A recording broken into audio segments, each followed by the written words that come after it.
ხელისუფლების მიღწევები. სტრიქონებად შემოიქმნება საქართველოს ბომბარდიის 26 პრეზიდენტის საქმის როგორ მოახერხა ეს? სრულიად უბრალოდ და მაკურებელთა თვალწინ გააცოცხლეს ძირითადი ეტაპები საბჭოთა რაკეტები დღეს მშვიდობის გუნდია. საიმედო დარაჯობს ჩვენი ხალხის შემოქმედები ოქტომბრის შესანიშნავ საჩუქრებს უზენებენ მეცნიერებს, კულტურის, ლიტერატურის ხელოვნების მუშაკები. Советская Грузия сердечно приветствует вас. აშემონაიკითხებოდეს ხალხური ხალხოტრადი.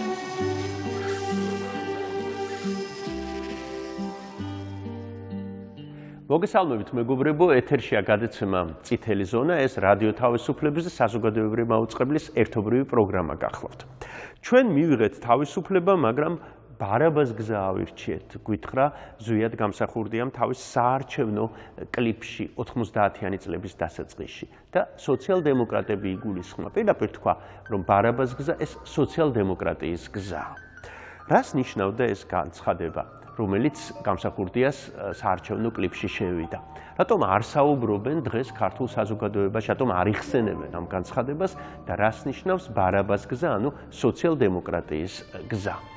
აი ამ საკითხებზე ქართულ სოციალ-დემოკრატებზე და სოციალ-დემოკრატიის იდეებზე ვისაუბრებთ დღევანდელ ჩვენს გადაცემაში ლიაუნის მაგისტრთან ერთად. ეს გახლავთ სანდრო ქავთარაძე. სანდრო გაიხსენებს 90-იან წლებს და რა თქმა უნდა პირველ რიგში გაიხსენებს ნოე ჟორდანიას ხელისუფლებას და ნოე ჟორდანიას იდეებს. ჩვენი გადაცემის დასასრულს ჩვენ ისევ დაუბრუნდებით სოციალ-დემოკრატიას და დაუბრუნდებით შეიძლება ითქვას ევროპულ ამერიკულ, ასე ვთქვათ, სოციალ-დემოკრატიას, რადგანაც სურათის მთავარი გმირი დღევანდელი პროგრამის მთავარი გმირი ჯოჰილი შვედი კი გახლავთ წარმოშობით, მაგრამ ამერიკელი სოციალისტია, რომელიც სოციალ-დემოკრატიის იდეების პროპაგანდას მიმართავს და ამისთვის დაისჯება. სურათის ამ ფილმის რეჟისორი გახლავთ სახელგანთქმულის შვედი რეჟისორი ბუვიდერბერგი, რომელსაც ბევრი ინგმარ ბერგმანის ალტერნატივად მიიჩნევს მსოფლიო კინოში. ფილმი 1971 წელს არის გადაღებული. მაგრამ გადაცემას ვიწყებთ ტრადიციულად სიუჟეტით. ქართველი სოციალ-დემოკრატები. ეს ცნობილი ფრაზაა, იცით, ყველასთვის ცნობილია, რომ ვინც 30 წლამდე სოციალისტი არ ყოფილა, მას გული არ ქონია და ვინც 30 წლის შემდეგ ისევ სოციალისტია, სოციალისტად დარჩა, ესე იგი, სულელი ყოფილა, ხო? პრინციპში ხა მე უკვე 35 წლის ვარ, ჩვენს პოლიტიკურ მოძრაობაში არიან უამრავი ადამიანები, რომლებიც აი ამ 30 წლიან ხაზს გადააბიჯეს, მაგრამ ჩვენ ისევ მემარცხენეები ვრჩებით, სოციალისტები ვრჩებით და იცით, მე მინდა რომ პრინციპში სოციალიზმი ამ შემთხვევაში არ იყოს გაგებული როგორც მარგინალური რომანტიკული რაღაცა მიმდინარეობა, იმიტომ რომ ამის ტენდენცია შეიმჩნევა, თვითონ ესე აღებული სიტყვა სოციალიზმი და სოციალ-დემოკრატია შეიძლება ავტომატურად თქვათ იგივე მკითხველისთვის, ან ამ შემთხვევაში ნებისმიერი საზოგადოების წევრისთვის ასოცირდებოდეს რაღაც სოციალიზმთან, ხო? და ზუსტად ამ საბჭოთა კავშირის გამო მოხდა ამ სრულიად სოფხედელობის დისკრედიტაცია. განსაკუთრებით ეს ტენდენცია გაამწვავა ნეოლიბერალიზმის გამარჯვებამ 70-იან წლებში მსოფლიოში, შემდეგ 90-იან წლებში უკვე ვაშინგტონის კონსენსუსმა, რომელმაც პრინციპში გააბატონა მთლიანად უკვე პოსტსაბჭოთა სივრცეზე ნეოლიბერალიზმი და აქედან გამომდინარე, რადგან ეს უკვე როგორც ესეთი დომინანტი იდეოლოგია არ უშვებდა სხვა იდეოლოგიის აღმოცენებას და გავრცელებას, ანუ მარგინალიზებას ახდენდა აბსოლუტურად სხვა იდეოლოგიის და სხვა სოფხედელობის, შესაბამისად მივიღეთ ჩვენ ის, რომ აი მხოლოდ ეხლა გვიწევს უკვე კონფრონტაცია პრინციპში ის და გააზრება თუ რეალურად რა არის სოციალიზმი და რა არის ამ შემთხვევაში სოციალ-დემოკრატია, რომელიც ეფუძნება რეალურად დემოკრატიულ სოციალიზმს. ანუ ის აღიარებს, რა თქმა უნდა, ის არის ორიენტირებული თანასწორობაზე, ის არის ორიენტირებული სოლიდარობაზე, ის არის ორიენტირებული ღირსეულ ცხოვრებაზე, ადამიანიზმის, ანუ ჰუმანიზმის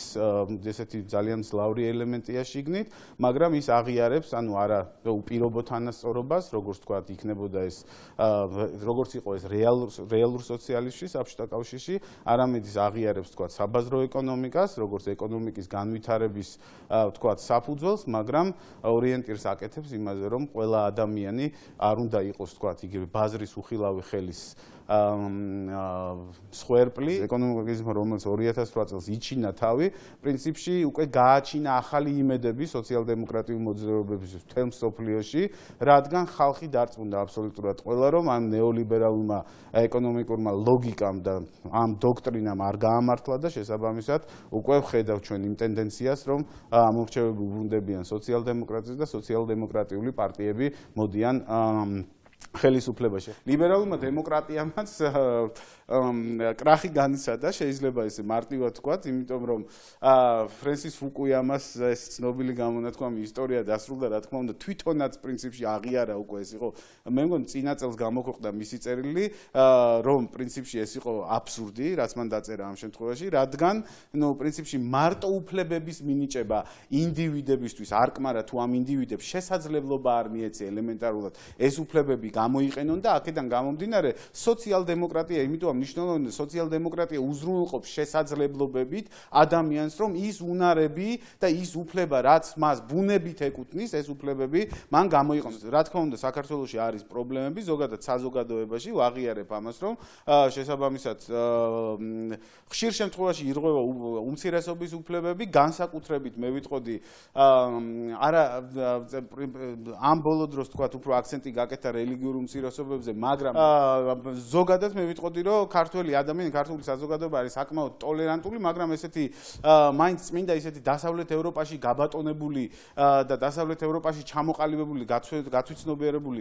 ტოლერანტობა პრინციპში საქართველოში ჯერჯერობით არ არსებობს, ამას გარკვეული მიზეზები აქვს, ამას აქვს უპირველეს ყოვლისა პირდაპირ ვიტყვი სოციალური და ეკონომიკური მიზეზები, იმიტომ რომ სოციალური და პოლიტიკური დაძაბულობის ფონზე შექმნილი მედია ფონი ხშირ შემთხვევაში აგრეთვე პოლიტიკოსებისგან, რომლებთაც უნდათ ხოლმე და ცდილობენ აი ესეთი პრობლემების წინ წამოწევით, რომლებიც რეალურად მართლაც პრობლემაა, თქვათ გადაფარონ ის მძიმე სოციალური და ეკონომიკური ფონი და მდგომარეობა, რაც ქვეყანაში არსებობს და ამ შემთხვევაში ამის გადაჭრის გზას უფრო უყურებთ აი ზუსტად აი სოციო-ეკონომიკური მდგომარეობის გამოსწორების საფუძველზე. მე მგონი ეს საუბარი მალე დამთავრდება, დღესდღეობით კიდე მიმდინარეობს, მაგრამ მალე დამთავრდება იმაზე, რომ ვის უფრო ეზიზღება რუსეთი, ამ შემთხვევაში არამედ საუბარი წავა ეკონომიკის პოლიტიკაზე, სოციალურ პოლიტიკაზე, განათლების პოლიტიკაზე და ასე შემდეგ.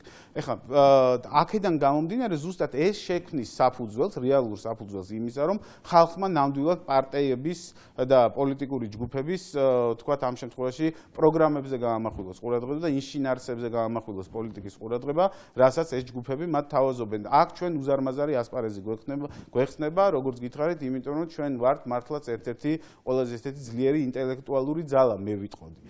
კიდევ ერთხელ მოგესალმებით, მინდა წარმოგიდგინოთ სანდრო ქავთარაძე, ილიაუნის პოლიტიკურ მეცნიერებათა მაგისტრანტი, ხო? ასე ვთქვათ.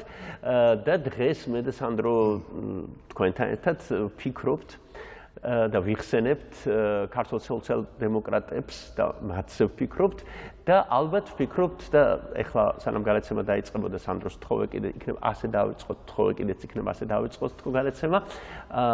რატომ იყო ბარაბას გზა სოციალ-დემოკრატიის? მართლაც არის უცნაური რამ, ჩვენ ვიცით ზვიად გამსახურდიას ცნობილი გამოსვლა, რომელსაც ეხლა თავიდან ნახავთ და ნახოს ჩვენმა მაყურებელმა. და მეორე მხრივ ვიცით რა ხდებოდა 90-იანი წლების საქართველოში, რომ ქართული პოლიტიკა იყო დამოუკიდებლობის აღდგენა, უბრალოდ ხო შეიძლება ასე თქვას და იმ 3 წლის 3 გამოდის ხო პერიოდის აღდგენა, თავისებური დროშა, კონსტიტუცია, ყველაფერი თვითონ განმეორდა და ეს იყო ბარაბას გზა.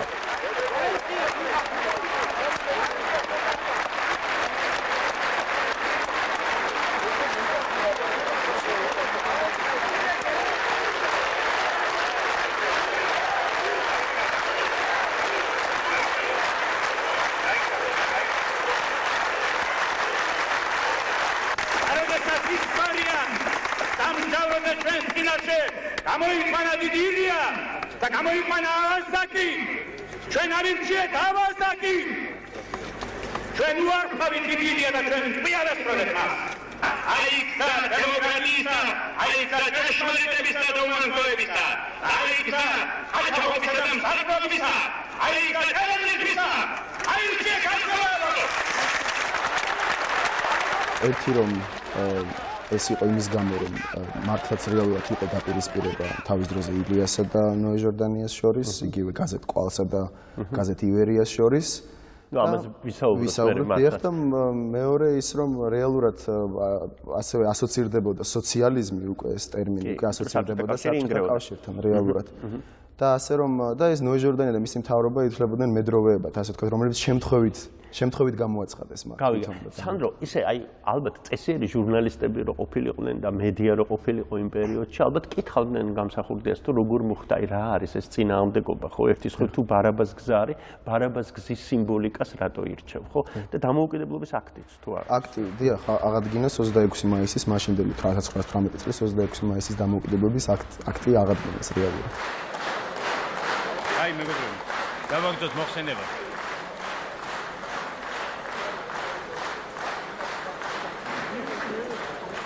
აქტი ჯერ.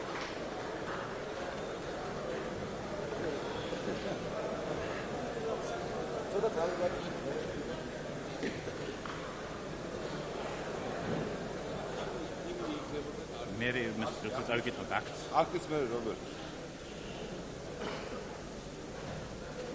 ძვირფასო მეგობრებო, სიმბოლურია საქართველოს დამოუკიდებლობის აღდგენის გამოცხადება 9 აპრილს, ვინაიდან ამ დღეს გადაწყდა საქართველოს ბედი.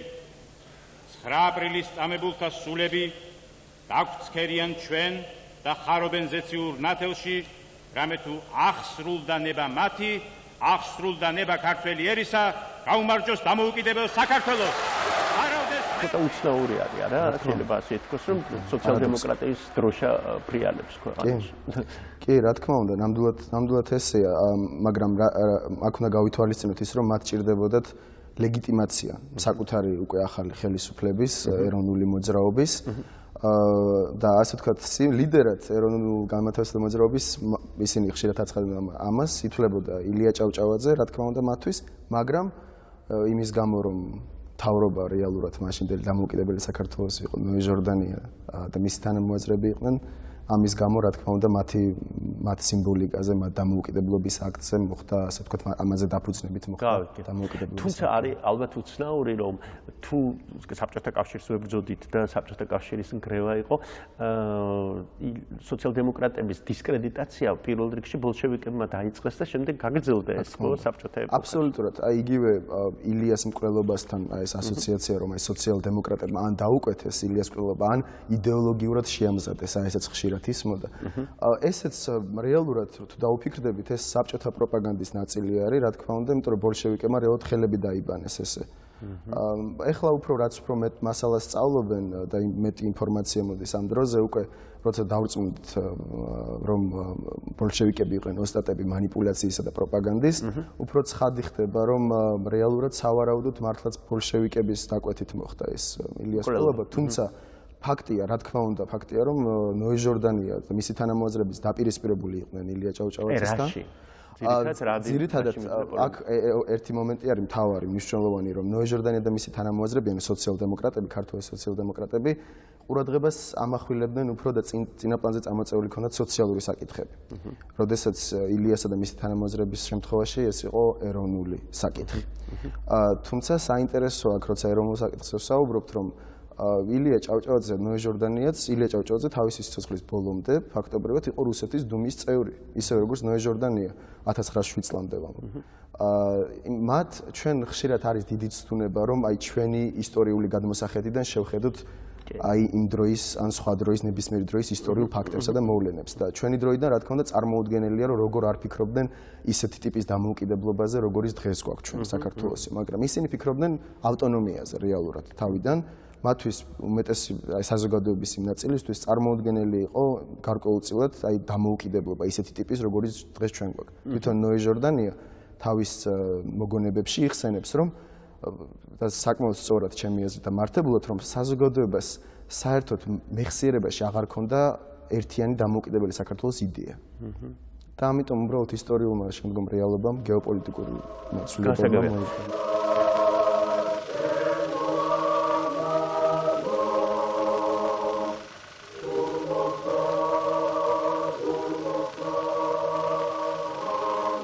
დამფუძნებელ კრებაში სტუმრებს მიესალმა კრების თავმჯდომარის მოადგილე ალექსანდრე ლომთათიძე. გაეცანით ჩვენს საქმიანობას, გვირჩიეთ, განგვსაჯეთ, შეგვისწავლეთ, თქვა მან.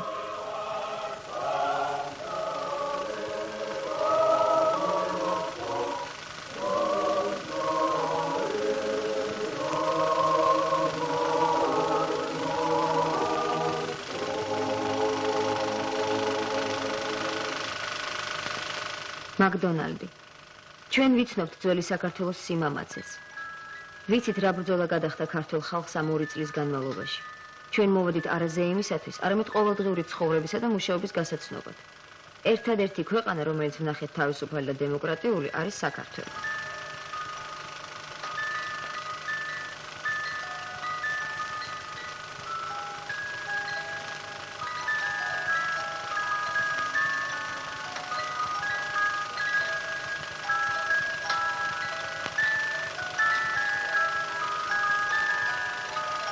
ინგერსი, რაც მე ვნახე 2 დღის განმავლობაში, ეს არის გაბედულება.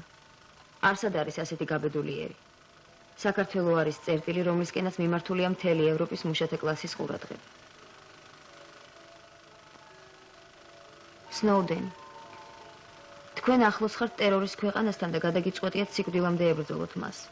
პირობას გააძლევთ, რომ ევროპაში დაბრუნებისას დელეგაცია ყოველ ღონეს იხმარს საქართველოს დამოუკიდებლობის საცნობად და ეკონომიური ურთიერთობის გასამტკიცებლად.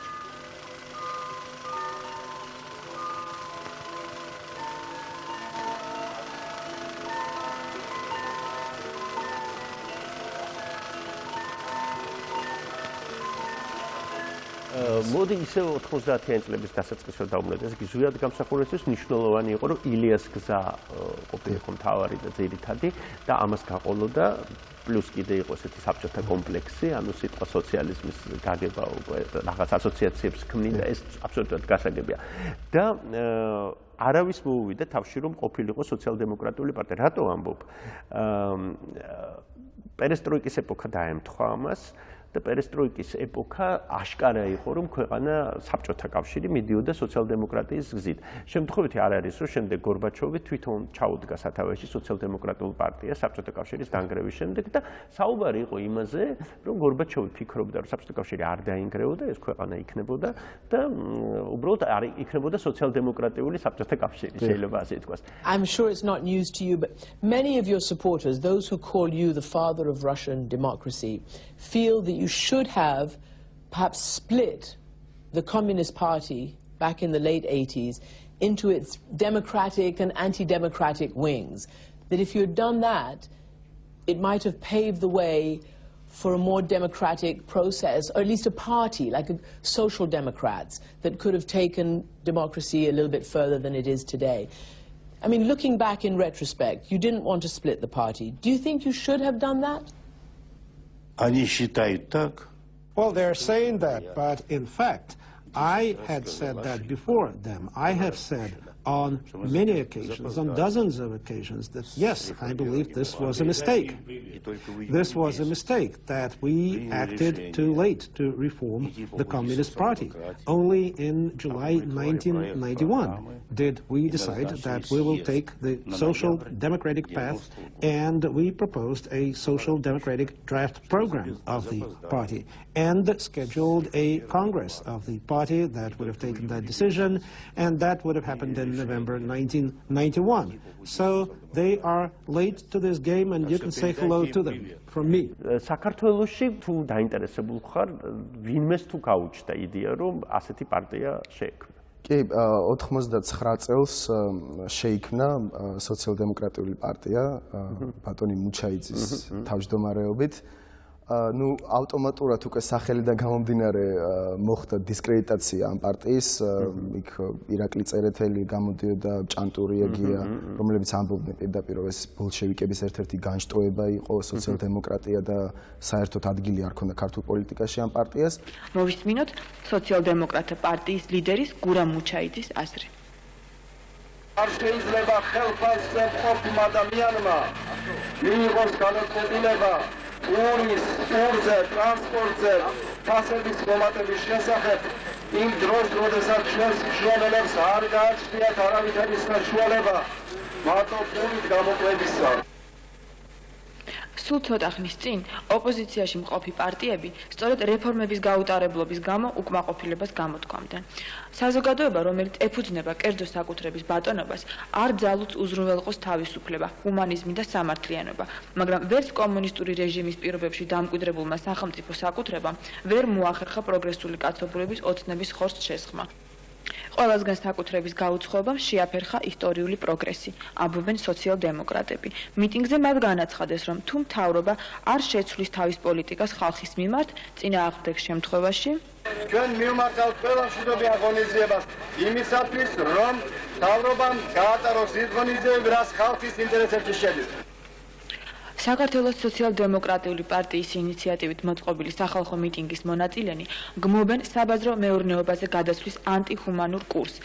მათ თამამად განაცხადეს, რომ პურზე და ტრანსპორტზე ფასების მომატება ხალხის ხარჯზე და ბიუჯეტის შევსების მცველობის მონათლა რადიკალურ რეფორმებად მკრეხელობაა. ჩვენ კი გავიხსენოთ, რომ ქვეყანაში რეფორმები მიმდინარეობს.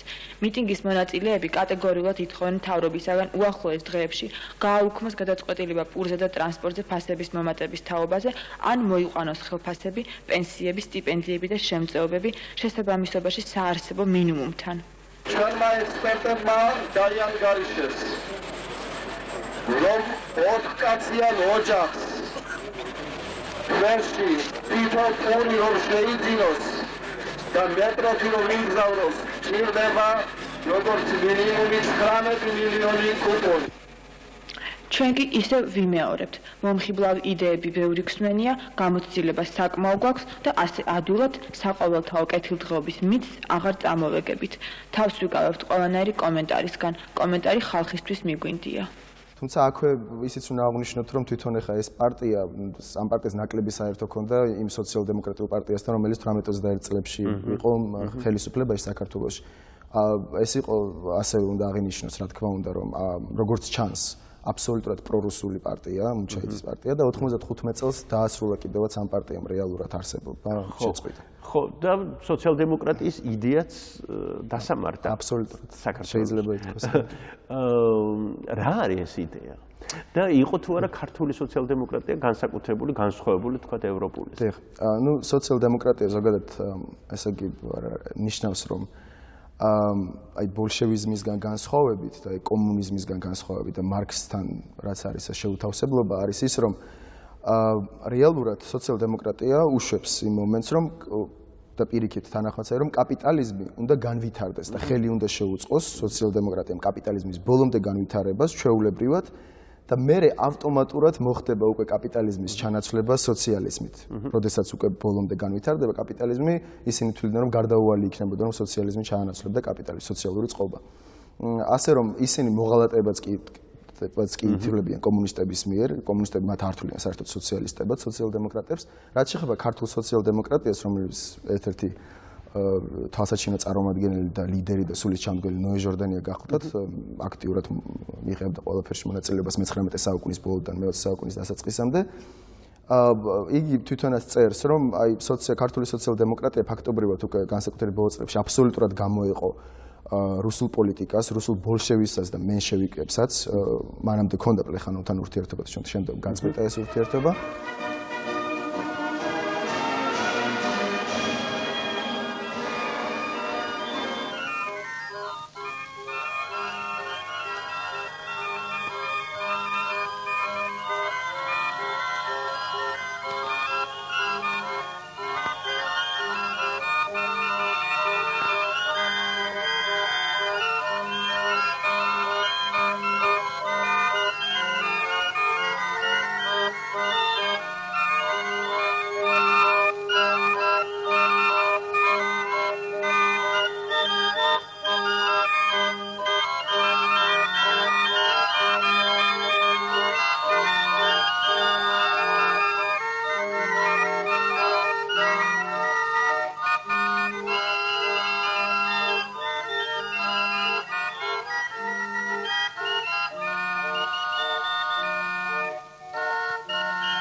დაჭრილ დასახიჩრებულ გვარდიელების სასარგებლოდ ფული გროვდება ნიშნების გაყიდვით. ყველას ეს ნიშნები ეკეთა.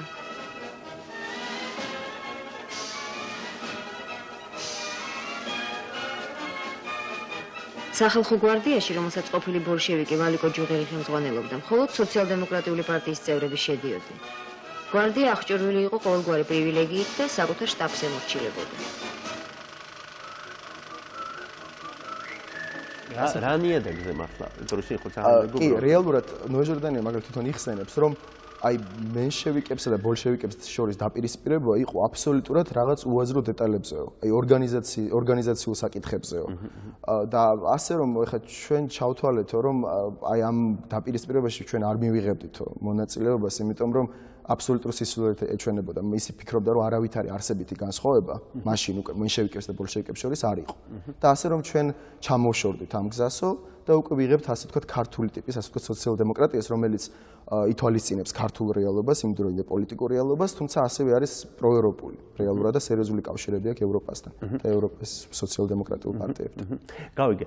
და იყო თუ არა ისეთი ვთქვათ პროგრამაში არაპოპულარული რაღაცები, მაგალითად ეკლესიის მიმართ დამოკიდებულება, ალბათ ერთ-ერთი სერიოზული პრობლემაა სოციალ-დემოკრატია. კი, და ერთ-ერთი მიზეზი რატომაც არის ნეგატიური დამოკიდებულება სოციალ-დემოკრატების მიმართ და ჟორდანიას მიმართ პირადად, რადგან ისინი რეალურად აყალიბებდნენ დღევანდელი გადმოსახედიდან, რომ ვთქვათ, სეკულარულ საზოგადოებას, სეკულარულ ქვეყანას. თვითონ კონსტიტუციას თუ გადავხედავთ 1918-21 წლების, იქ არის სამი ძალიან მნიშვნელოვანი მუხლი. ერთი, რომ ეკლესია და სახელმწიფო უნდა იყვნენ დამოუკიდებლები, მეორე, რომ არც ერთ სარწმუნოებას არ ეძლევა უპირატესობა, არ ენიჭება უპირატესობა და მესამე, რომ რაც ძალიან მნიშვნელოვანია ჩვენთვის ახლა ჩვენი გადმოსახედიდან, რომ არც სახელმწიფო ბიუჯეტიდან, არც ადგილობრივი თვითმმართველობის ბიუჯეტიდან არ შეიძლებოდა არც ერთი რელიგიური დენომინაციის, ამ ეკლესიის დაფინანსება.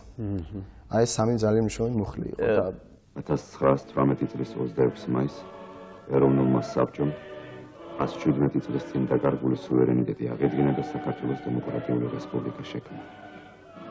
პირველი სიტყვა ჟორდანიამ წარმოთქვა. საქართველოს ახალი სახელმწიფო, რომელიც დღეს არ ცდება, არ იქნება მიმართული არც ერთი ხალხის, არც ერთი სახელმწიფოს წინააღმდეგ. ამიტომ არც ერთი ერი ჩვენს ქვეყანაში მცხოვრები თუ ჩვენს სახელმწიფოს გარეშე მყოფი არ უნდა განიცდიდეს ჩვენს გამო რაიმე აღელვებას, სულიერ მტკივნეულობასა და წყენას. რესპუბლიკის საკანონმდებლო ორგანო დამფუძნებელი კრება საერთო სახალხო არჩევნებით შეიქმნა და პირველად 1919 წლის 12 მარტს შეიკრიბა. 109 ადგილი სოციალ-დემოკრატებს ერგოთ, 8 ეროვნულ დემოკრატებს, 8 სოციალ-ფედერალისტებს, 5 სოციალ-რევოლუციონერებს. ბოლშევიკებმა არჩევნებს ბოიკოტი გამოუცხადეს. დამფუძნებელი კრების თავმჯდომარედ აერჩიეს ნიკოლოზ კარლო ჩხეიძე, სოციალ-დემოკრატი. თავმჯდომარის უფროსი ამხანაგი გახდა ალექსანდრე ლომთათიძე, სოციალ-დემოკრატი. თავმჯდომარის ამხანაგები ექვთიმე თაყაიშვილი, ეროვნულ დემოკრატი და სიმონ დივანი, სოციალ-ფედერალისტი. დამფუძნებელი კრების უფროს მდივნად აერჩიეს კონსტანტინე ჯაფარიძე, სოციალ-დემოკრატი. მდივნებად ქრისტინე შარაშიძე, სოციალ-დემოკრატი და გიგო ნათაძე, სოციალ-რევოლუციონერი. საქართველოს დამფუძნებელი კრება შეუდგა საკანონმდებლო მუშაობას, ახალი, დემოკრატიული და სამართლებრივი სახელმწიფოს დასამკვიდრებლად. შეიქმნა საკონსტიტუციო კომისია სახელმწიფოს უზენაესი კანონის შემუშავებისათვის. კონსტიტუციის პროექტი 1 წელიწადი მზადდებოდა. განხილვამ რამდენიმე დღეს გასტანა და დამფუძნებელმა კრებამ 1921 წლის 21 თებერვალს დაამტკიცა. დამფუძნებელმა კრებამ დაამტკიცა რესპუბლიკის ახალი კაბინეტი, რომლის შემადგენლობა ერთპარტიული, სოციალ-დემოკრატიული იყო. სხვა პარტიებმა საპარლამენტო ოპოზიცია შეადგინეს. საქართველოს ССР რევოლუციურმა კომიტეტმა 1921 წლის 24 მარტს საერთო სახალხო არჩევნებით შექმნილი დამფუძნებელი კრება დაითხოვა. ჟორდანია, მთავრობის თავმჯდომარე, რუსეთის სოციალ-დემოკრატიული პარტიის მენშევიკების ერთ-ერთი ლიდერი, უაღრესად გავლენიანი პოლიტიკური მოღვაწე. მისთვის მიუღებელი იყო ოქტომბრის გადატრიალება. ოცნებობდა შეექმნა დემოკრატიული, ცივილიზებული, ევროპული ტიპის სახელმწიფო. ევგენი გეგეჭკორი, საქართველოს საგარეო საქმეთა და იუსტიციის მინისტრი, ცნობილი პოლიტიკური მოღვაწე, დარბაისელი, განათლებული პიროვნება. კარლო ჩხეიძე, დამფუძნებელი კრების თავმჯდომარე, რუსეთის მეოთხე სათათბირო სოციალ-დემოკრატიული ფრაქციის ხელმძღვანელი. ნოე რამიშვილი, შინაგან საქმეთა, სამხედრო და განათლების მინისტრი. უაღრესად ენერგიული, მკაცრი და პრინციპული ადამიანი. პლუს იქ აი სხვადასხვა საინტერესო არის ასევე ემბლემაზე, როცა გერბზე ლაპარაკობდნენ ქვეყნის, ერთი იდეა იყო, რომ წმინდა გიორგის ყოფილიყო გერბად აღებული. და იქ ყველამ თითქმის უმეტესობამ გამოთქვეს პროტესტიო თვითონ ჟორდანი იხსენებს, რადგან ეს რელიგიური სიმბოლიკა არისო და არ შეიძლება რომ ასე ვთქვათ ჩვენ სახელმწიფოს კონდეს ესეთი აი გამოკვეთილად რელიგიური სიმბოლიკა და ყველანაირი რელიგიური სიმბოლიკა არის მოცლილი იმ დროინდელ გერბზე წმინდა გიორგის, ანუ შარავანდედი და ასე შემდეგ. და დატოვებულია ასე ვთქვათ, დატოვებულია წმინდა გიორგის გერბი, თუმცა მოცლილი აქვს რელიგიური სიმბოლიკა რეალურად. თვლი რომ დღევანდელი სოციალ-დემოკრატები აგრძელებენ ამ გზას?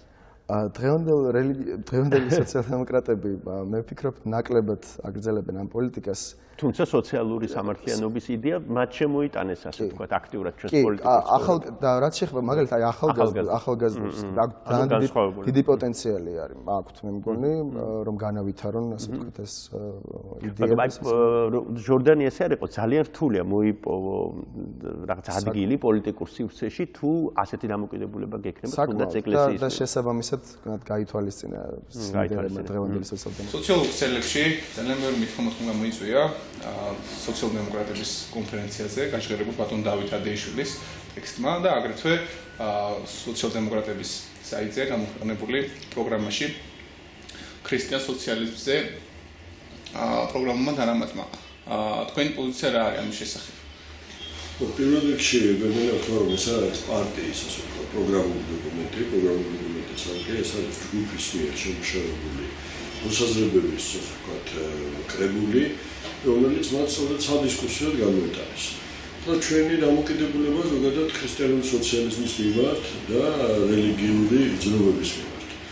ჩვენ ვფიქრობთ, რომ დაყოფა მოწმუნეებისა და არამოწმუნეების და ასე ვთქვათ ათეისტებისა ეს არის ის დაყოფა, რომელთაც უნდა გაიყოს პოლიტიკური ორგანიზაციები, მათ შორის განსაკუთრებით ჩვენი ორგანიზაცია. ჩვენ მიგოჩნია, რომ როგორც მოწმუნეები, ასე არამოწმუნეები, რომლებიც იზიარებენ სოციალ-დემოკრატიულ იდეებს, არიან სწორედ ის ადამიანები, რომლებსაც სიკეთე და კეთილდღეობა სურთ ადამიანების უდიდესი ნაწილისათვის, ყველა ადამიანისათვის. ეს ერთი, მეორე, რაც წმინდა ხაზი გაუსვა, ეს არის ის, რომ ეს არის ჩვეულებრივი პრაქტიკა, თქვათ განვითარებული ქვეყნების სოციალ-დემოკრატიული და სოციალისტური მიმართულების პარტიებში, სადაც ძალიან ხშირად არის ასეთი ჯგუფები, მაგალითად ინგლისის ლეიბორისტულ პარტიაში ასეთი ჯგუფის წევრები იყვნენ ტონი ბლერი, გორდონ ბრაუნი და სხვები. ქრისტიანული სოციალიზმის ერთ-ერთ გამოჩენილ წარმომადგენლად ითვლება უგო ჩავესი და ასე შემდეგ. აი როგორ მოახერხეს სოციალ-დემოკრატებმა, ქართულმა სოციალ-დემოკრატებმა მაშინ? მაშინ არ ქონდათ წინააღმდეგობა? მაშინ იყო გარკვეული წინააღმდეგობა, ეს წინააღმდეგობა ძირითადად ახლა ისეთ დონეზე, საკმაოდ სერიოზულ დონეზე არ იყო. უბრალოდ ეკლესიიდან მოდიოდა რაღაცები, რა თქმა უნდა. მაშინ ლეონიდე გახდათ კათოლიკოსი, რომელიც გარკვეულ პროტესტს გამოთქვამდა ყველაფერთან დაკავშირებით. მაგალითად ესეთი ფაქტი არის ნახსენები ასევე რომ გელათიდან გაიტანესო ხატების ნაწილი და მუზეუმში გადაიტანესო და იყო რა თქმა უნდა გარკვეული პროტესტი, თუმცა სერიოზული პროტესტი არ მოყოლია, იმიტომ რომ იმ დროისთვის უკვე მე-19 საუკუნის ბოლოს და მე-20 საუკუნის დასაწყისში საზოგადოებაში არ იყო. იყო სეკულარული მზადობა. მზადობა იყო, კი, არ იყო ისეთი დამოკიდებულება რელიგიის მიმართ, როგორც დღეს არის უკვე მაგალითად ჩვენთან. ასე რომ გაცილებით ადვილი იყო სეკულარული სახელმწიფოს ჩამოყალიბება და როგორც ჩანს ნოე ჟორდანიამ და მისმა თანამოაზრეებმა ფრანგული მოდელი აირჩიეს სეკულარიზმის, ანუ რელიგიისგან თავისუფლება. და თქვათ როგორც წესი პრეტენზიები როცა ისმოდა ხოლმე, ეს იყო ურჯულო, ეს განსაკუთრებით ხშირად ხმარავენ ხოლმე ამ სიტყვას, ნუ ურჯულოში გულისხმობ ახლა უკვე არა მარტო იმას, რომ სეკულარული სახელმწიფო უნდათ, არამედ უფესვო კოსმოპოლიტური ის კი არა, იმასაც საუბრობენ, მასონებიც კი იყვნენ, ამაზე არის ლაპარაკი. წაკითხული რა თქმა უნდა. კი, ძალიან ხშირად ისმის ასეთი კრიტიკა მათი მისამართით. 17 წლის დასაწყისში ახსნიდა ქართველი ხალხის დიდი ხნის ოცნება. საქართველოს ეკლესიამ საუკუნეზე მეტი ხნის წინ დაკარგული ავტოკეფალია აღიდგინა. ხოლო იმავე წლის სექტემბერში გამართულ საეკლესიო კრებაზე სრულიად საქართველოს კათოლიკოს პატრიარქად დიდი ქართველი სასულიერო მოღვაწე კირილ მეორე აირჩიეს. ამბროსი ხელაიას ჯერ ჭყონდიდის, მერე კი ცხუმაფხაზეთის მიტროპოლიტად აკურთხებენ. 1921 წლის 14 ოქტომბერი მიტროპოლიტი ამბროსი არჩეულია სრულიად საქართველოს კათოლიკოს პატრიარქად. თქვენ კადრში ხედავთ ინტრონიზაციის დღეს გადაღებულ უნიკალურ ფოტოს. სიცოცხლის ბოლოს ის იტყვის: კათოლიკოსობა თავისთავად არ არის ბედნიერება. როცა კათოლიკოსობაზე არჩევის შემდეგ ამბიონზე ავდიოდი, მე განვაცხადე, რომ მე ავდივარ გოლგოთაზე. ეს წინასწარმეტყველება გამოდგა. საქართველოს გასაბჭოებიდან გასულია დაახლოებით 7 წლი. ეკლესიის დევნის, ქართული ენის უფლებების შეზღუდვის და ისტორიული მიწების სხვათა განკარგულებაში გადაცემის გამო აგზავნის დოკუმენტებს ხელისუფლების სხვადასხვა ინსტანციაში უშედეგოდ. 1922 წელს აგზავნის მოწოდებას გენუის საერთაშორისო კონფერენციაზე, სადაც წერს: ერს უგმობენ და ართმევენ მშობლიურ ენას, უბილწავენ ეროვნულ კულტურას, დასასრულ მას უბღალავენ წმიდათა წმინდას, სარწმუნოებრივ გრძნობას. კათოლიკოსი გმობს იმ ყოვლად შეუფერებელ ექსპერიმენტებს, რომელსაც ახდენენ ქართველი ერის ზურგზე და ითხოვს საქართველოსთან წითელი ჯარის გაყვანას და რეფერენდუმის მოწყობას. ნუ ეს ერთი მიზეზია ამას ის, რომ ზოგადად თვითონ სოციალიზმის მიმართ, ნებისმიერი სოციალიზმის წარმომადგენლის მიმართ ისმის ყოველთვის ესეთი კრიტიკა, იმიტომ რომ იქ ეროვნულობას და ნაციონალობას ნაკლები მნიშვნელობა ენიჭება ყოველთვის და ეროვნულ საკითხს. მაგრამ მეორე მიზეზი არის ალბათ ის, რომ აი სწორედ რაც გითხარით, რომ ავტომატურად ესე იგი ილია ჭავჭავაძესთან დაპირისპირება ნიშნავს, რომ ესე იგი შენ არ გაინტერესებს ეროვნული საკითხი, არ გაინტერესებს სახელმწიფოს დამოუკიდებლობა, არ გაინტერესებს აბსოლუტურად, ну, რაც იყო ფაქტი, რომ რელიგია, თუმცა იქ ილია ჭავჭავაძესთან დაკავშირებითაც საკმაოდ საინტერესო ფაქტები ახლა დღეს კი არის წმინდანად შერაცხული, მაგრამ თვითონ ილია ჭავჭავაძეც მე მგონი, როგორც ჟორდანი და მის თანამოაზრეები, აბსოლუტურად სეკულარული სახელმწიფოს ჩამოყალიბების მომხრე იყო. და სხვათა შორის ერთ-ერთი მისი თანამედროვე იხსენებს კიდევაც, რომ საერთოდ ეკლესიაში ქუდი რომ შეგებდო მისთვის არ შევიდოდაო, ანუ ესეც მნიშვნელოვანი ფაქტია. მაგრამ რაში მიდიოდა დავა ძირითადად? დავა, აი, როგორც მხოლოდ ეროვნულობის. ერთ-ერთი მნიშვნელოვანი ეს იყო და ჟორდანი და მისი თანამოაზრეები ასევე თვლიდნენ, რომ აი ილიას და მის თანამოაზრეებს უყურებდნენ როგორც ბურჟუაზიის წარმომადგენლებს, ასე ვთქვათ. ხო, ბურჟუა ლიბერალებს. რეალურად ესე, ხო, რომელთაც არ აინტერესებდათ სოციალური საკითხები. ანუ აი ესე უყურებდნენ, თუმცა იქ ილია ჭავჭავაძემ თვითონ სხვათა შორის სანამ ჟორდანია გახდებოდა გაზეთი კვალის რედაქტორი, შესთავაზა ჟორდანიას ივერიაში მუშაობა, რადგან უარი მიიღო ჟორდანიასგან, თუმცა შეთანხმდნენ, რომ თავდასხმა არ მოხდებოდა ერთმანეთზე გაზეთების მეშვეობით. და ნუ თვითონ ახლა ჟორდანია იხსენებს, რომ გაზეთმა ივერიამ დაარღვია ეს პირობა პირველად და ასე ვთქვათ იერიში მიიტანა გაზეთ კვალზე. ბრძოლა ილიას წინააღმდეგ 1900 წლის 16 იანვარს გიორგი წერეთლის დაკრძალვის დღეს დაიწყო. სამგლოვიარო სიტყვებში გამომსვლელებმა ზიზღით მოიხსენიეს ივერია და ილია ჭავჭავაძე, ხოლო ცნობილმა სოციალ-დემოკრატმა კარლო ჩხეიძემ მას უნაყოფო ხე და შხამიანი ბალახი უწოდა. ილიას ლანძღვაგინებამ მომდევნო დღეებში გაზეთ კვალის ფურცლებზე გადაინაცვლა. ილია თავისი მტკიცე ხასიათისა და პიროვნული ძალის წყალობით გარეგნულად არაფერს იმჩნევდა. მაგრამ როგორც ჩანს, მასზე იმდენად იმოქმედა ამ დაუზოგავმა შემოტევამ, რომ ავად შეიქმნა, ლოგინად ჩავარდა და თითქმის მთელი მაისი ვეღარ ადგა. ბედად იმხანა თბილისში კიევის უნივერსიტეტის სამედიცინო ფაკულტეტის პროფესორი დოქტორი ვაგნერი ჩამოვიდა. ილიას საგურამოში ეწვია, გულდასმით გასინჯა და ურჩია, რომ ბერლინში პროფესორ ლეიდენთან წასულიყო სამკურნალოდ. და კვალი ძირითადად აი რა საკითხებით იყო დაინტერესებული? მოგახსენებთ 1893 წელს ჩამოაყალიბეს გიორგი წერეთელმა და მისმა მეუღლემ ანასტასია თუმანიშვილმა, რეალურად ანასტასია თუმანიშვილი ითვლებოდა ოფიციალურად მთავარ რედაქტორად გაზეთისა და ისინი ძირითადად სხვათა შორის წერდნენ ქალთა უფლებებზე, სხვადასხვა სოციალურ საკითხებზე, იმ დროისთვის საჭიროებო საკითხებზე, ანუ იმ საკითხებზე, რომლებიც რეალურად ევროპაშიც განიხილებოდა ამ პერიოდში, ევროპულ ქვეყნებში, ევროპულ გაზეთებში, მედიაში, ასე ვთქვათ, მედია საშუალებებში.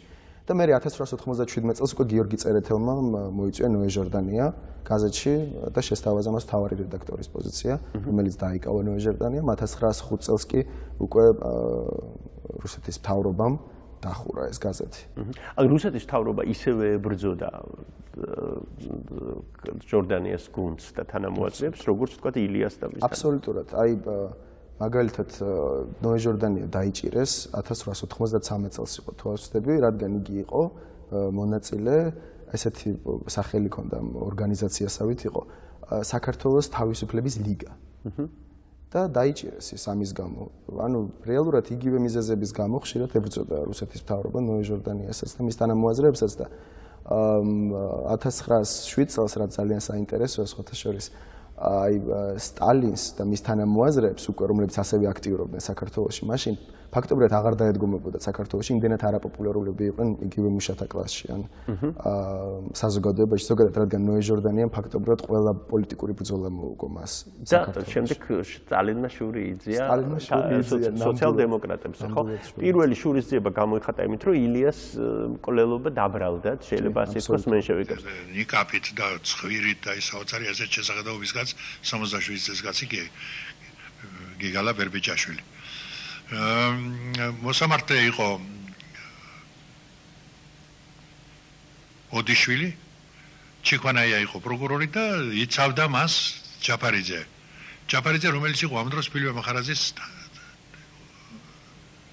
რეფერენტიც და ჩვენ ვიყავით ეს 18-მდე კაცი მაშინ მე უსმენდით ყოველივე ამ ამბავს ილიას წინააღმდეგ იყო ბრძოლა ეს ის პერიოდია მაგრამ მართალია ორი თვით ადრე გარდაიცვალა ფილიპე რომელსაც აღელვებდა ძალიან ეს ამბავი და ცუდად ძალიან ცუდი როლი აქ ნათამაშები ამ საქმეში და ეს შემადგენლობა და ყოველ დღე მოყავდათ მოწმეები ვინ გნებავთ რომ არა თვით ილიას მოურავის დიმიტრი ჯაშის მეუღლეც კი იყო ახლა და ისეთი ამაზრზენი და საოცარი სურათები იშლებოდა ჩვენ თვალწინ მე ერთხელ თქვი კიდევაც და გონი და დაიბეჭდა კიდეც ისა რომ ან მოსამართლემ ფიქრობდი მე არ იცის რა ხდება ქვეყანაზე და მე ამიტურ კითხვებს იძლევა რომელიც მიერეგება სოციალ-დემოკრატებისაგან ამ უბედურებას ან კიდევ განგებ აკეთებს ამას ვითომ იკატუნებს თავს და სხვა თქო იმდენად შტამეშტა ვიყო და ერთი გარემოება ახლა გზელი ამბავია მაგრამ თვითონ იცავდა თავს 10 დღის განმავლობაში რომ მე მოვკალი ეს იყო არა მარტო ტყვით განგვირავი ილიასი არამედ თავი რო ჩაუჩეჩქვეს ძვალი და დაუნტრეს იმითაც კი იმის ავტორი იყო და მოვკალით ჩვენ მემამულე მოვკალით სისხლის მსმელი მაგრამ უკანასკნელ დღეს მან საბოლოო სიტყვა თქვა საკმარისად მოკლე სტენოგრაფისტი ხალი იყო ბაგრატიონის ხალი რომელმაც მისი სიტყვიდან კი ვერ ჩაიწერა აღადგინა იქვე აღადგინა მან რა თქვა და რა არა და დაახლოებით ეს სიტყვებს ამთავრებს ის თავის გამოსვლას ბერბიჭაშვილი მე გონა რომ მოვკალი სისხლის მსმელი და გამოირკვა ამ 10 დღის განმავლობაში მე ჩავიდენია საშინელება მე მომიკლავს ერის მამა და სხვა და სხვა და სხვა და თუ ეს ასია მაშინ პროკურორმა ჩემი სიკვდილის დაჟა მოითხოვა და მე თქვენ გთხოვთ ამ დიდი პიროვნების დაფნის გვირგვინს ჩემი სისხლის ბინძურის სისხლის წვეთებით ნუ შევღალავთ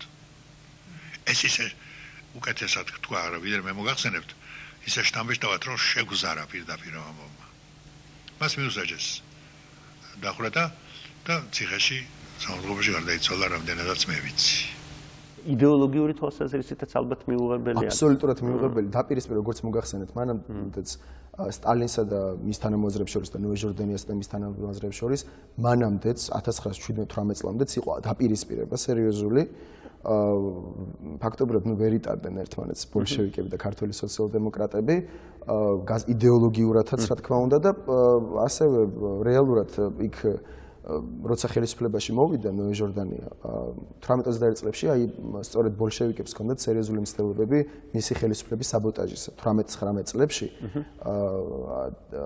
ნოე რამიშვილმა რომელიც შინაგან საქმეთა მინისტრი იყო მაშინ ჩაახშო მუშების ეს მცდელობა იყო რომ მუშების და გლეხების აჯანყების საქართველოს რომელსაც ბოლშევიკები უწევდნენ ორგანიზებას თუმცა მე 21 წელში მაინც მოახერხეს გავიგე.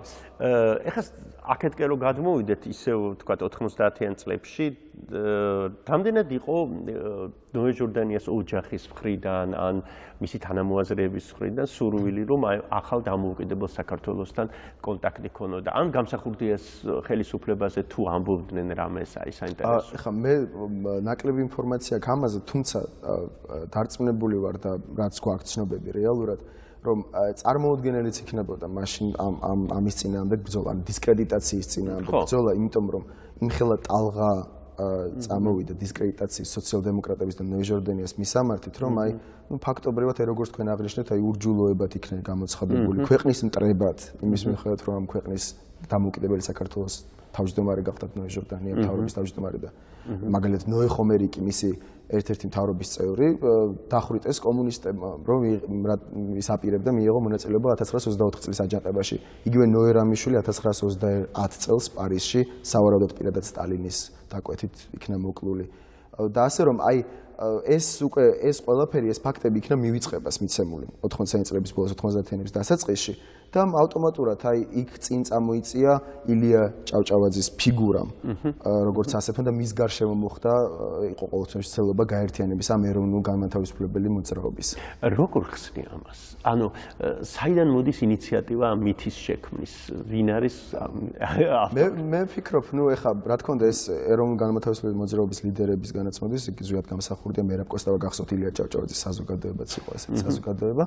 ასევე ეკლესიამ სხვათა შორის არ დააყოვნა და წმინდანად შერაცხა ილია ჭავჭავაძე. ფაქტობრივად მოხდა ახალი ილია ჭავჭავაძის შექმნა, ამაზე სხვათა შორის გიორგი მაისურაძესაც უსაუბრია არაერთხელ, რომ ილია ჭავჭავაძე, რომელიც სიტყვაზე ევროპული ფასეულობები, რომელსაც გააჩნდა ევროპული ფასეულობები, ამის პოპულარიზაციას ახდენდა, ლიბერალი იყო, სეკულარული, სავარაუდო სეკულარული სახელმწიფოს ჩამოყალიბებაზე ოცნებობდა. მოხდა ასე ვთქვათ მისი წარმოჩინება როგორც ასეთი აი რელიგიური გრძნობებით გამსჭვალული და ასევე რა თქმა უნდა სამართლებრივად რო ეროვნული გრძნობებით გამსჭვალული ასევე მაგრამ ეროვნების ჩამოყალიბებად მაგრამ მაინც ასე ვთქვათ სხვა ილია ჭავჭავაძეზე იყო მე მგონი საუბარი უკვე 90-იან წლებში. ქართლის ცხოვრებას ჩვენ და სამწუხაროდ სრულიად სამართლიანად უწოდა დავით გურამიშვილმა ქართლის ჭირი. ოქროს ხანასა თუ ბრწყინვალე ეპოქების გვერდით მგრევის, ხანძრის, წყდიადისა და ვაების სამსახველი ქრონიკები ასგზის მეტია. საუკუნეების მანძილზე მონის უღლის გადაგდებას ახმარდა უშრეთ ენერგიას ქართველი კაცი. მძიმე დანაცვლებოდა ქორონიკონს. მერე წმინდა ილია მართალმა ლელდღუნიას პირით მთელი ქართველი ერის პროგრამა განაცხადა. ჩვენი თავი ჩვენადვე გვეყუდნესო. და იბრძოდნენ მამული შვილები ამ წმინდა მიზნის მისაღწევად. ამ იდეას სოციალური მოძრაობა დაუპირისპირეს სოციალ-დემოკრატებმა. მოხდა იდეათა კონფრონტაცია. ორივე მოძრაობა მაინც ცარიზმის წინააღმდეგ იყო მიმართული. პირველმა მსოფლიო ომმა შეაჯანჯღარა რუსეთის იმპერია. მისი საძირკვლები. რას წარმოადგენს ჩვენი რუსული იმპერია? კითხულობს ანდრეი ბელი თავის რომანის პეტერბურგის პირველ გვერდზე და პასუხობს.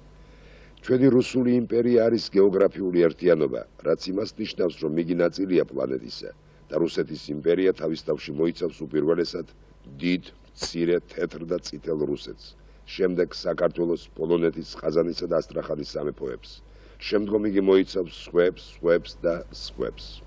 გიორგი მაისურაძე ხსნის ამას ისევ სტალინით, ანუ ისთვის რომ სტალინმა დაიწყო ეს პროცესი და უბრალოდ გაგრძელდა. კი, სტალინმა სხვათა შორის არაერთი ესეთი რამ გააკეთა, იგივე გააკეთა დავით აღმაშენებელზე, რომელიც ხალხურ მეხსიერებაში იმდენად არ ჩანს საერთოდ, იმიტომ რომ აი თამარ მეფეზე გვაქვს ლექსები ხალხური ლექსები, ასე შემდეგ, დავით აღმაშენებელზე ეს არ იყო.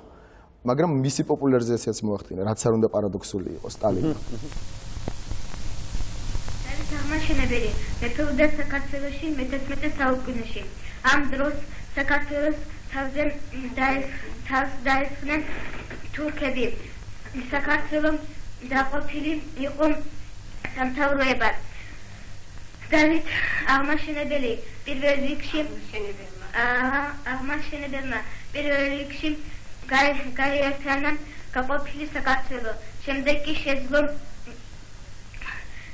მტრის განდევნა საქართველოდან. ეს იყო მისი დიდი გამარჯვება.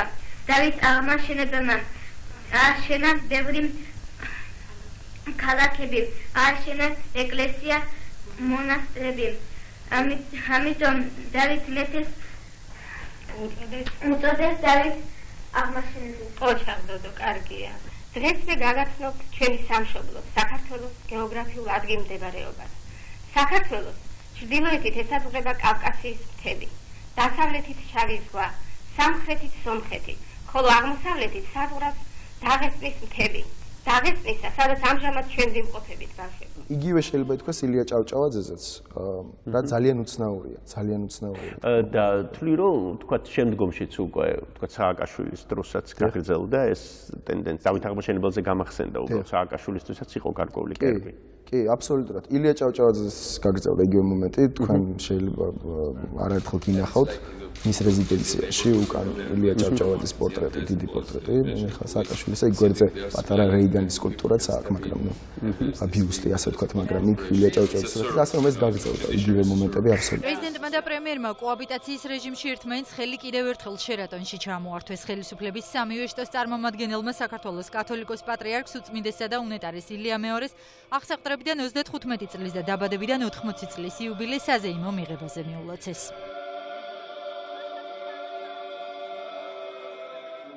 მიღებაზე პრემიერმა ქვეყნისა და ერის წინაშე კათოლიკოს პატრიარქის დიდ დამსახურებაზე ისაუბრა. მიხეილ სააკაშვილმა კი უწმინდესის და უნეტარესის 8 წლი და მისი პიროვნება ილია ჭავჭავაძის შეადარა. მე არაერთხელ მithქვავს, რომ მისი უწმინდესობა ისეთივე მასშტაბის ფიგურაა საქართველოს ისტორიაში, როგორც იყვნენ გადამწყვეტ მომენტებში ჩვენი ეროვნული ლიდერები.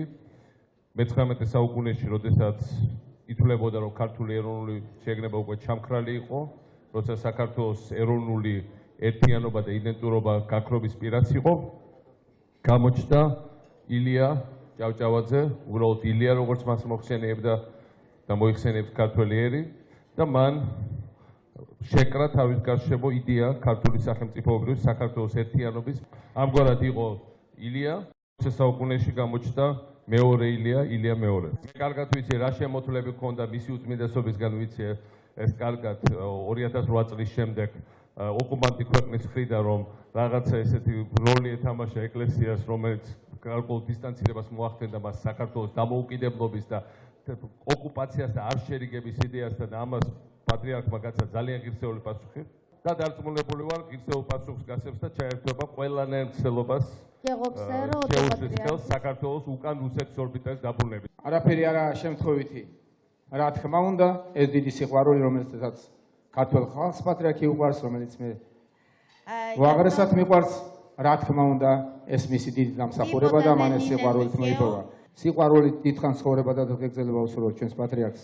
დღეს არა მარტო საქართველოს, არამედ პრაქტიკულად მსოფლიო მართლმადიდებელი ქრისტიანობა ზეიმობს ჩვენი პატრიარქის დაბადების დღეს. არსად არც ერთი პოლიტიკოსის დისკურსში, ასე ვთქვათ, ჟორდანია არ ფიგურირებს. არა. არც შევარდნაძესთან მაგალითად, არც სააკაშვილთან. არა. იმდენად ეშინიათ ამ, ასე ვთქვათ, არაპოპულარული ფიგური. კი, აბსოლუტურად. იქ რა თქმა უნდა მოხდა ახლა იმ სააკაშვილის თავრობის დროს იყო, რომ აი ხშირად 26 მაისს ჩამოყავდათ, პატიჟებდნენ ნოე ჟორდანიას შვილს. მაგრამ ეს ზედაპირულად ხდებოდა ეს ყველაფერი, უბრალოდ ჟურნალისტები აიღებდნენ ინტერვიუს, ის იტყოდა, რომ აი 26 მაისი რამდენად მნიშვნელოვანია საქართველოს ისტორიისთვის და ამით თავდება. ასევე რაც მოხდა ერთი ფაქტი, რომ ნოე ჟორდანიას სახელობის სანაპირო გაიხსნა, ერთ-ერთი სანაპირო არის მის სახელობის. აღმაშენებლის გამზირზე კი იქ, სადაც 1921 წლამდე იუნკერთა სკოლა იყო განლაგებული, იუნკერების მემორიალური დაფა გაიხსნა. დამოუკიდებელი საქართველოს პირველ ოფიცერთა სასწავლებელზე მემორიალი შეიარაღებული ძალების გაერთიანებული შტაბის უფროსმა და თავდაცვის მინისტრის მოადგილემ გახსნეს. თავგანწირვა არის მაგალითი ნებისმიერი ჩვენი ჯარისკაცისთვის. კეთს ვიხრი მაქცოვნის წინაშე და დარწმუნებული ვარ, რომ ნებისმიერი ჩვენი სამხედრო სამშობლოს ისეთ თავგანწირვას ანახებს, როგორც ჩვენმა იუნკერებმა გვანახეს. ოკუპაციის პირველის ფარგლებში თბილისში ნოე ჟორდანიას სახელობის სანაპიროზე მისი სახელობის მემორიალი გაიხსნა. მემორიალური დაფა საკრებულოს თავმჯდომარემ ზაალ სამადაშვილმა და სახელმწიფო მინისტრმა დიასპორის საკითხებში პაპუნა დავითაიამ გახსნეს. ძალიან ბედნიერი ვარ, რომ დღეს საქართველოში ვიმყოფები. მე ნოე ჟორდანიას შვილიშვილი ვარ. ვფიქრობ, მისი სახელობის მემორიალური დაფა არა მარტო ჩვენი ოჯახისთვის, არამედ ქვეყნისთვისაც საჭიროა.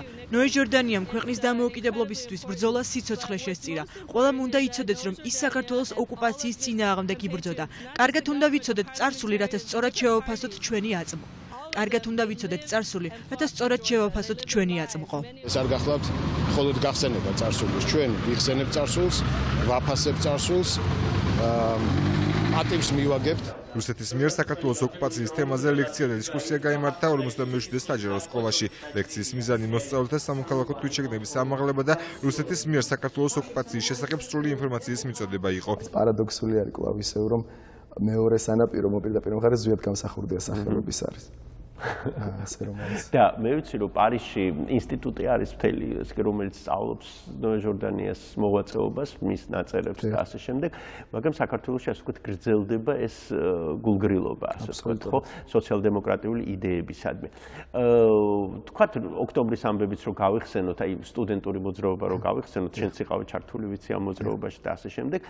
შეიძლება ითქვას რომ ეს მოძრაობა, აი ამდენი ხანი ამ განაცემაში ყველა სტუმარს ვეკითხები ხოლმე, ნიშნულოვანი იყო სოციალ-დემოკრატიული იდეაც, ანუ სოციალური სამართლიანობის იდეაც. მე მგონი ძალიან მნიშვნელოვანი იყო, ძალიან მნიშვნელოვანი და აი ერთ-ერთი ლიდერები აი ამ აქციების, თუ შეიძლება ლიდერები მათ დავარქვათ სტუდენტები, ვინც ორგანიზებას უწევდნენ ამ აქციებს, მათ ძალიან კარგად აქვთ გააზრებული, სხვათა შორის არის სოციალ-დემოკრატიული ფასეულობები. და ბევრი იყო სოციალ-დემოკრატიული პარტიის წევრიც. კი, ახალგაზრდული ფრთის წარმომადგენელი, ძალიან ბევრი.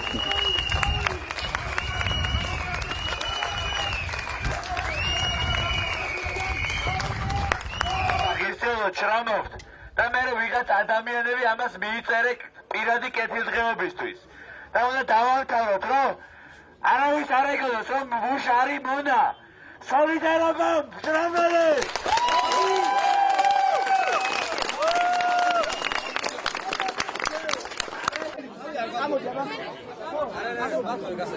თქვენია ის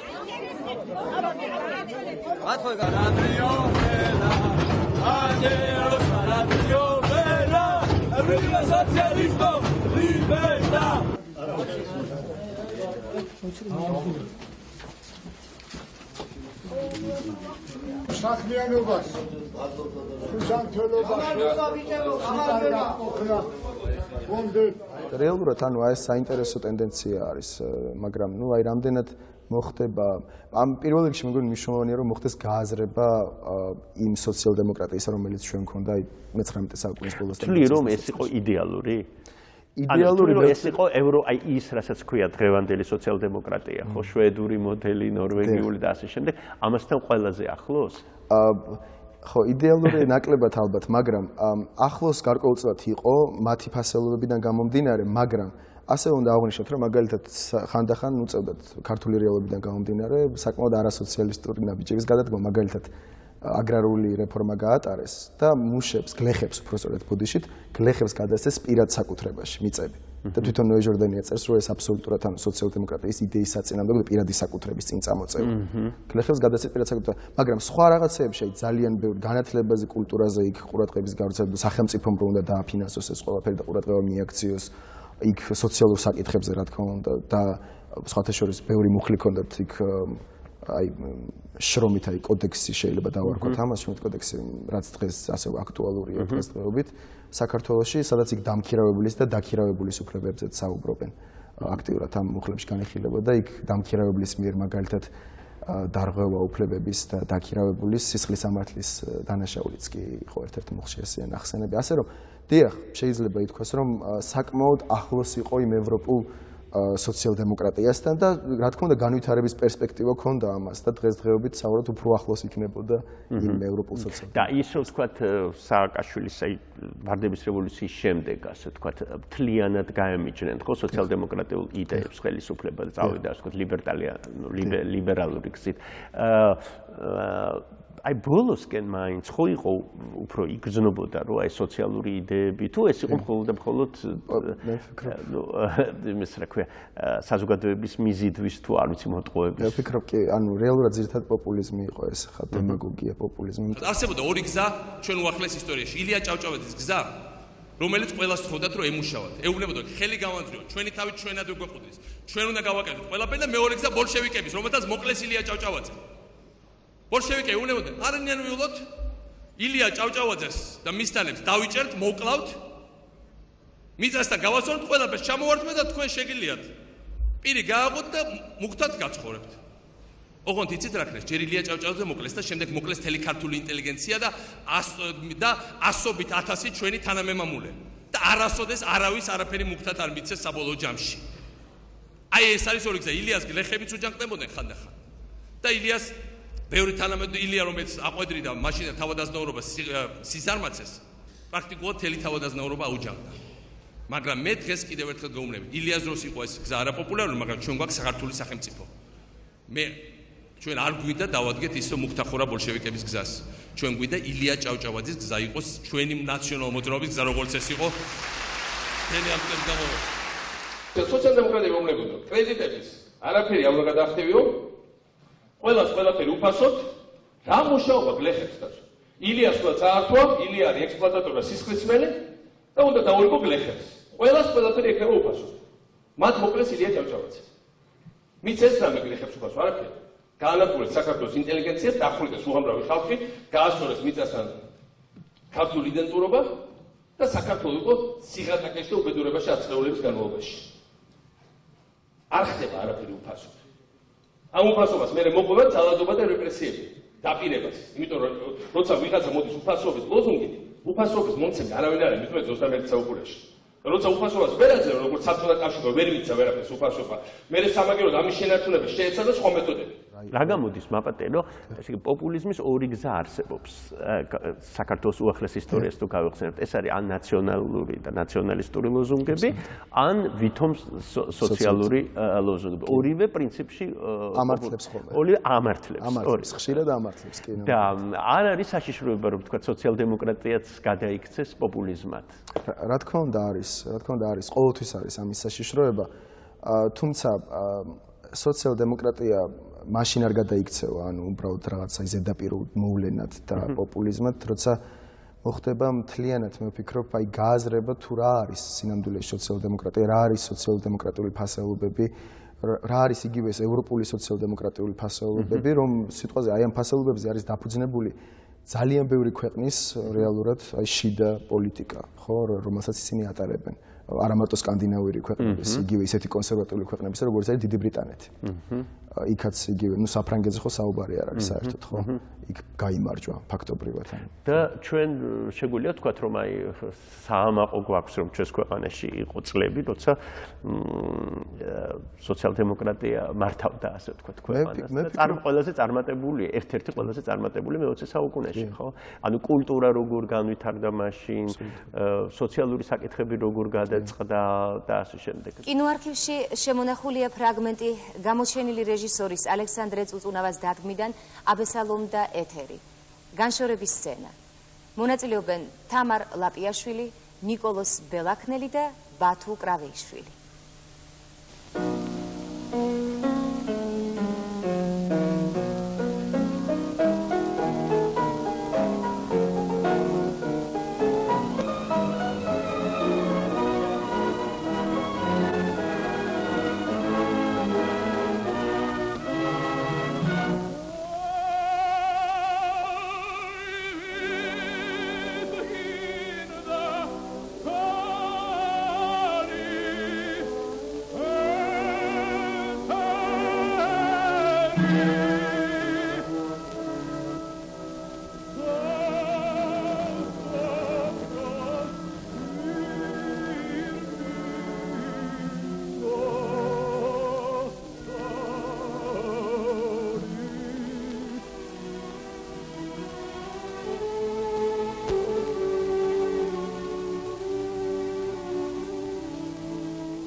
და უცნაური ალბათ რომ ამის თქვათ პროპაგანდა არ მიდის. კი, ჩვენ ნამდვილად მე ვფიქრობ რომ შეგვიძლია ვიამაყოთ.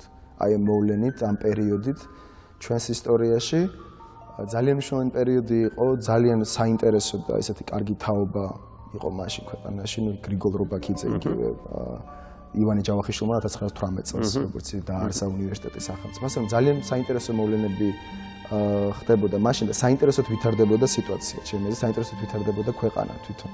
თუმცა დღეს უკვე ნაკლებად პოპულარულია ამ თემაზე საუბარი და აღარ ექცევა თითქმის ყურადღება ამ საკითხს და ამ თემას. და მიზეზი მაინც ვერ გავიგეთ. მიზეზი მე ვფიქრობ, აი რაც ჩამოვთვალეთ, იმიტომ რომ ავტომატურად თუ ძალიან წინ წამოიწევა ნოე ჟორდანიას და მისი მთავრობის ასე ვთქვათ ეს თემა, საკითხი ავტომატურად მოყვება რეაქცია, რომ აი ისინი იყვნენ ილია ჭავჭავაძისთან დაპირისპირებულები, რომ აი ისინი ქმნიდნენ სეკულარულ სახელმწიფოს და დღევანდელი სიტუაციიდან გამომდინარე ეს აბსოლუტურად მიუღებელია საზოგადოების აბსოლუტური უმრავლესობისთვის. და ამიტომ აი ჩვენ 1921 წელს როგორც შევაბიჯეთ აი მოჯადოებულ წითელ ზონაში საშიშროება სულ არის. იქ ცალი ფეხით ჩვენ დღემდე იქ ვჩებით. საშიშროება სულ არის და იქ ვჩებით მე მგონი მენტალურად და ასე შემდეგ. გასაგებია. მე უნდა ასეთ პესიმისტურ ნოტაზე უნდა დავასრულო გადაცემა, რას ვიზავთ. ძალიან დიდი მადლობა სანდრო ქავთარაძე იყო დღევანდელი ჩვენი გადაცემის სტუმარი. ჩვენ დავიწყეთ საუბარი სოციალ-დემოკრატიაზე და მე მგონი ამ თემას ისევ დავუბრუნდებით. უცნაურია რომ ეს გადაცემა ამდენი ხანი არსებობს, მაგრამ ახსენეთ არ მოგვეცა საშუალება რომ ჩვენ მე-20 საუკუნის საქართველოს შეიძლება ითქვას ბედნიერ წლებს დავუბრუნებოდით. დიდი მადლობა სანდრო და ჩვენი გადაცემა ცოტა ხანში გაგრძელდება.